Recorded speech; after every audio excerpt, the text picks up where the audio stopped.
Then you have then what happened is that you have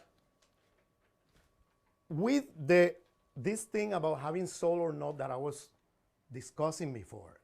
That was a debate going on in the first 50 years of the 16th century.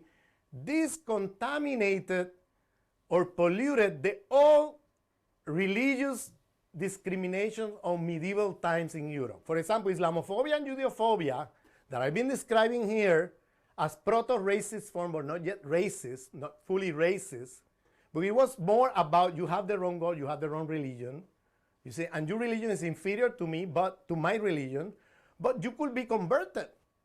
That possibility was open there. You could be converted, and by converting, then the problem is solved, okay? But what happened? The debate of the indigenous people here in Europe and in the Iberian Peninsula, if they have a soul or not, then polluted the Islamophobia and Judeophobia discourses. And listen to this, because it's very important to understand Islamophobia as a form of racism. Because what happened then is that now, instead of saying, oh, these are people with the wrong God or the wrong religion, or the inferior God, inferior religion, that we need to convert, now the question was posed, do they have a soul? Maybe what's going on here, after all, is that these people are like the indigenous people we found over there. They have no soul. And this, they start using the term sujetos desalmados, without a soul. That term was coined in the early 16th century from the debate about indigenous people in America. So look at this. They go to the Americas to conquer indigenous people using the colonial methods and evangelization methods used against Al-Andalus. But then, when they go to the Americas, the notion of purity of blood acquires other meaning, because now these people have no soul. And that comes back as a boomerang effect into Europe and redefines the old medieval religious discrimination discourses and turn them into racial discourses. Because now it doesn't matter if you have been converted or not, if you've been baptized in the church or not. Now there is a more fundamental question here. And the more fundamental question is that you don't have a soul. That's the fundamental question. You Jewish people, the Marranos, which was called the converted Jews, and the Moriscos, the converted Muslims who were still in the territory, then they were questioned in a fundamental way about their own human constitution. Because now the debate about indigenous people in America contaminated the other discourse and redefined it in a way different from the long-term religious discrimination in Europe. That was more, I call it proto-racist, not fully racist, because the possibility of conversion was still there and the humanity of the other was still recognized. Okay? Is when this discourse about having soul or not comes in to redefine all the debates that were going on and all the old discourses, medieval religious discourses, and turn Judeophobia and Islamophobia now into people who pray to the inferior God or to the inferior religion are themselves inferior. And therefore, there's no point about if they're converted, they're baptized or not. That's irrelevant now. It becomes irrelevant because now the question is a question about their humanity. Okay? Now they become dehumanized, and the question is about their humanities. They're not really humans. And what happened? In the 16th century in Spain, they started enslaving Moriscos. They started enslaving Moriscos. Okay? And there is a whole market of Morisco slaves. And then there is a debate because, wait a minute, but aren't they Christian? They're being baptized. Because now the Moriscos are baptized since they're babies. So it's not you're not supposed to enslave them. No, but they have no soul. They are desalmados. They don't have alma. So now it's not a sin to enslave them. And that continued until finally in 1601, they were expelled from the Iberian Peninsula. Okay? So here you have a transformation, mutation in the old religious, medieval, discriminatory discourse of Islamophobia, Judeophobia, and turning this discourse into racial discrimination with the question that was brought in the colonization of the America about if indigenous people have soul or not. Because now this was extrapolated to the debates about Moriscos and Marranos. Okay? And this is a fundamental and foundational moment, okay? Because look how the question of the humanity of the others becomes a fundamental defining question of what we call racism. Okay? Now, I was saying that we were the condition possibility for Descartes to have this idolatric universalism was this 3 genocide. But there is a 4th genocide that we hardly connect with these other genocides. And that's the genocide of millions of women in the 16th century accused of being witches. Okay? So you have 4 genocides. Indigenous people in the Americas, African people, Muslim, Jews, plus the genocide against women here in Europe. So you have genocide against male women from the non-European, non-Western world, and genocide against women from within this territory we call today Europe. And they were accused of being witches. But what they were really doing was that they were indigenous knowledges, Indo-European knowledges that were carried over through oral tradition inside Europe. Okay, that knowledge of science like medicine, knowledge about astronomy, many knowledges that was carried by women in Europe that were immediately suppressed. At the same time, they were suppressing all these other. Look at the symbol of fire here. Because together with the genocide, there is what Boaventura Sousa Santos, the Portuguese sociologist, called epistemicide. It's not only that they are killing physically people, it's that they are destroying knowledges. So we're talking about epistemicide together with the genocide. So you have the killing, physical killing of Africans, indigenous people, Muslim, Jews, and women, Western women. But together with that is the epistemicide, because they were burning the Library of Cordoba, burning the Library of Granada, and burning the libraries, the codices of the indigenous people in the Americas, and burning alive women here. Look at the fire as a destruction of knowledge, okay? Fire as a destruction of knowledge. They turn fire into a destruction of knowledge and people, okay? So it is out of this I exterminate, therefore I exist, that you have the I think, therefore I exist. Because now, who is this I? This I is the only one in town authorized to talk. Okay? Who is this I? The white man. Okay? This is the I that was left there, in which now the authority of the Cartesian authority, okay, that now replaced God and built an idolatric universalism, becomes now the new epistemic privilege. Because now, what you have is the formation of what I'll be calling here epistemic racism / sexism. Epistemic racism / sexism. I put the two together because no woman, be that Western woman or non-Western woman, is authorized to speak.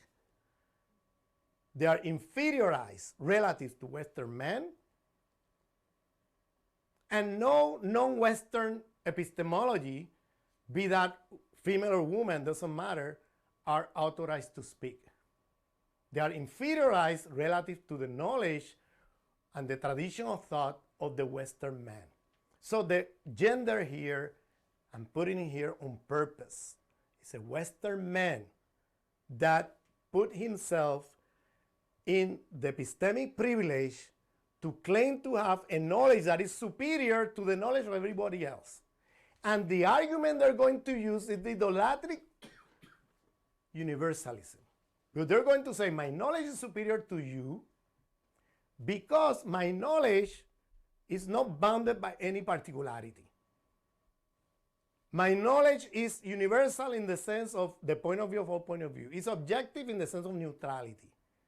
You see, it's this replacement of the Christian God into this I that is the imperial being, okay? That now becomes the new epistemic privilege in the world and claim to be objective in the sense of neutrality, universal in the sense of producing knowledge beyond time and space, valid for all particularities, etc., etc., etc. Okay?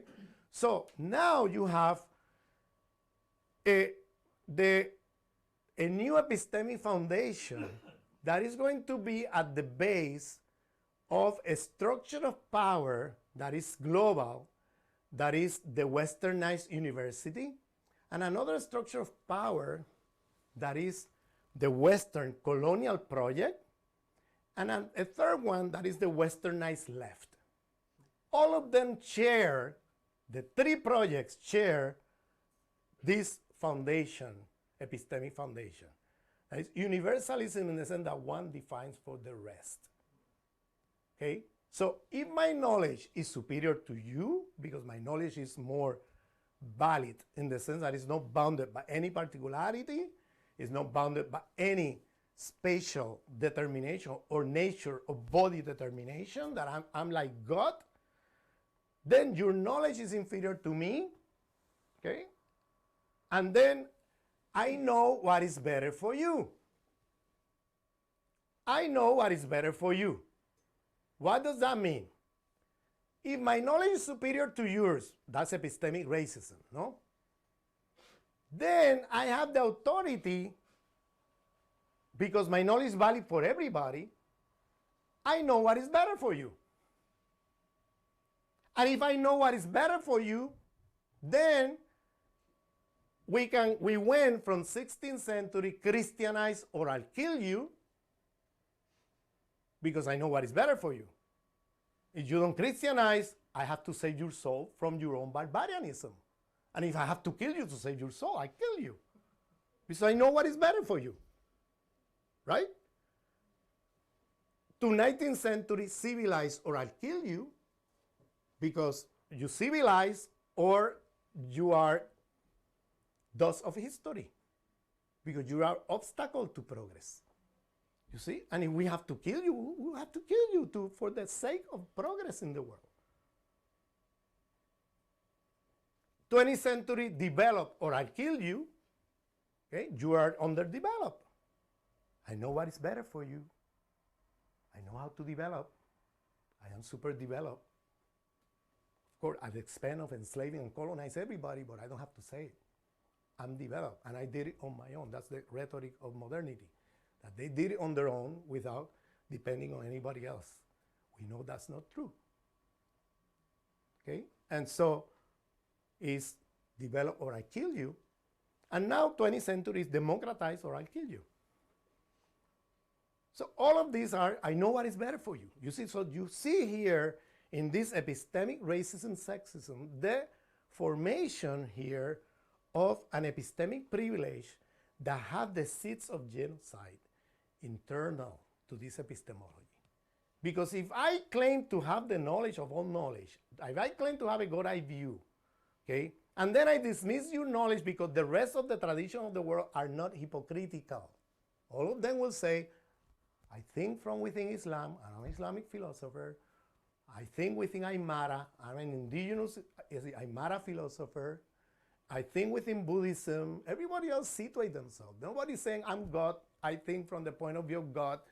I'm beyond any particularity. I'm beyond any tradition.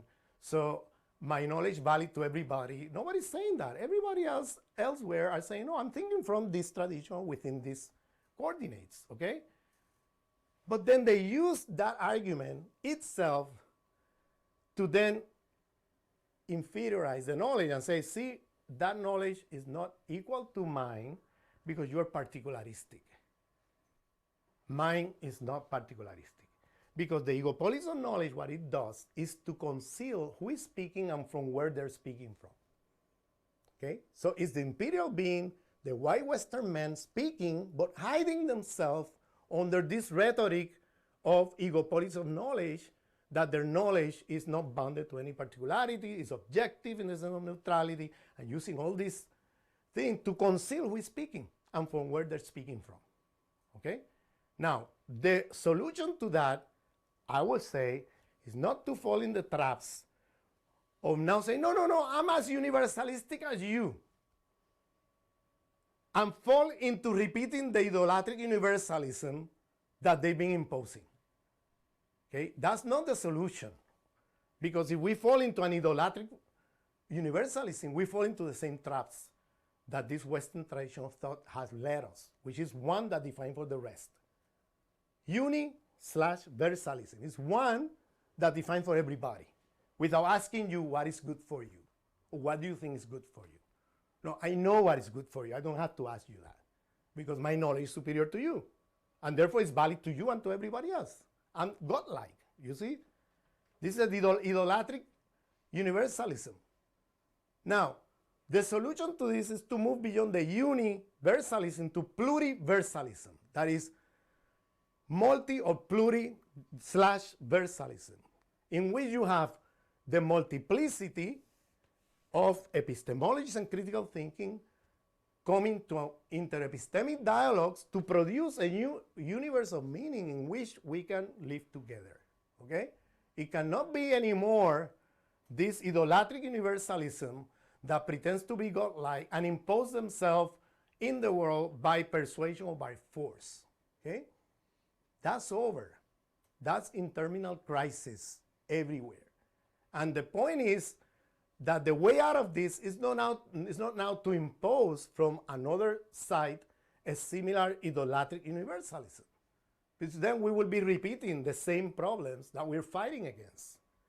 The solution to this will be to move into a multi/versalism in the sense of producing a new universes of meaning that is the result of a multiplicity of particular perspectives and epistemologies talking to each other horizontally as equal without having any more, okay, this someone claiming to be godlike or deciding for everybody else. Okay? That I would say the Westernized university, if you examine carefully, or the Westernized left, or you could see that in many instances, you have this epistemic racism, sexism, in which you have the thinking of men of 5 countries. This is a point made by Bonaventura. If you examine any discipline in the social science, the Westernized university, why is that I said Westernized university? I didn't say the Western university. I said the Westernized, because Westernized means it's a global structure of power, and you could find this Westernized university in Paris, London, New York, and you could find it in Dakar, Rio de Janeiro, or New Delhi. You could find it everywhere. It's a global structure of power. And this global structure of power produces epistemicide of knowledges of other traditions, okay, and impose a Eurocentric fundamentalism everywhere in the world, okay, in which the knowledge of men of 5 countries is the only source of scientific knowledge, critical thinking, critical theory, philosophy, etc. Italy, France, Germany, Britain, and the USA. Go to any department of sociology, anthropology, political science, history, philosophy. Go around the world to the Western University. You enter the door in Buenos Aires, Dakar, Rio de Janeiro, New York, Paris, or London, and you will read the same guys. Okay? The same guys. Now, if you think about the fact that this Western thinking of man of 5 countries, okay, composed, these 5 countries is 12% of the population of humanity. Think about this carefully. 12% of the population of humanity. And now you have here an epistemology now that installed themselves into a hierarchy in which the social historical experience of 5 countries in the world will give you the social theory, the scientific theory, philosophical understanding to understand the rest of the world. You're supposed to apply this to other contexts that have not lived the same historical experience. Now, you cannot have it more provincial than that. But this disguise under universalism. This is the term used. They are universal. So they're universal beings, okay? The rest of the world don't have that capacity, okay? Now, you have under this disguise on the universal rhetoric, a very provincial and particularistic knowledge. It's even worse, it's not even 12%, it's 6%, because these are the males of these 5 countries. So it's 6 or 5%. Okay, of the social historical experience of the population of the world is supposedly giving you the tools to understand in a scientific way, quote unquote, the rest of the experiences in the world. Now, you have critical thinkers from Islam, from indigenous perspective, from Black African perspective, from other perspective, okay? Critical views produced from other locations, other traditions that are not part of the conversation, okay? Are completely inferiorized in the Western university, and critical knowledge even of women, Western and non-Western, are completely out of the conversation, okay? And this is what they call social science, social theory, that you're supposed to apply elsewhere, okay?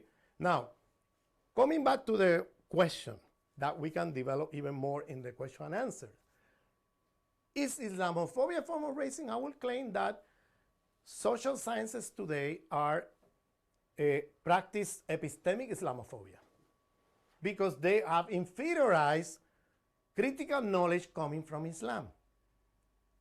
Any critical knowledge, even social science, like the work of Ali Shariati, for example, coming from Islam, is completely out of the conversation in a westernized university. And the question now is, what is racism? Racism, if we follow, if we derive from this history that I've been telling you, I identify strongly with the definition used by Fanon, Frantz Fanon, which is that racism is an institutional power structure of superiority, inferiority along the line of the human. Okay? And in the Fanonian sense, you have the line of the human. When you have, boundaries based on color. That's not racism. That's only one form of racism. Racism is a structural superiority, inferiority along the line of the human. People below the line are not considered human. People above the line are considered human. Now, if you are above the line, this has consequences. If you are above the line, you might be oppressed along class, gender, or other lines, okay? It's not that the zone of being everybody is homogeneous, okay? You have heterogeneity inside that and conflicts, but what they live together, despite the conflict, is that they live racial privilege. They don't live racial oppression. Even if you are an oppressed worker inside there or an oppressed woman inside there, you still live some privilege. Why? Because the system is going to manage conflict there in a different way than in the zone of non-being. Here is where I add to this the Boaventura Sousa Santos concept, in which above the line, the system used concept of regulation and emancipation to manage conflicts.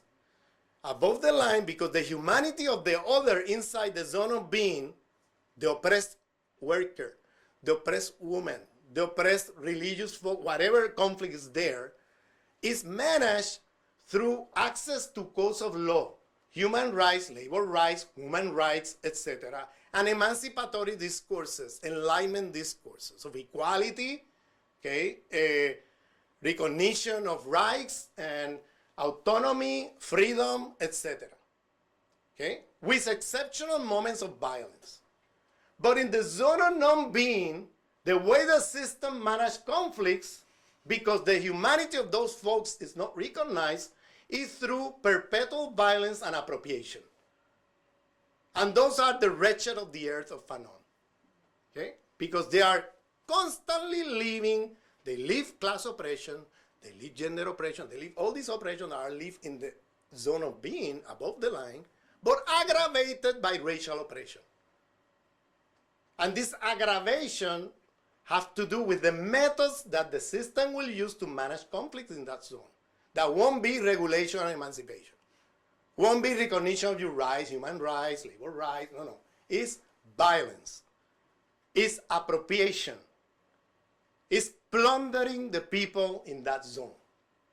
And we're talking about 80% of humanity.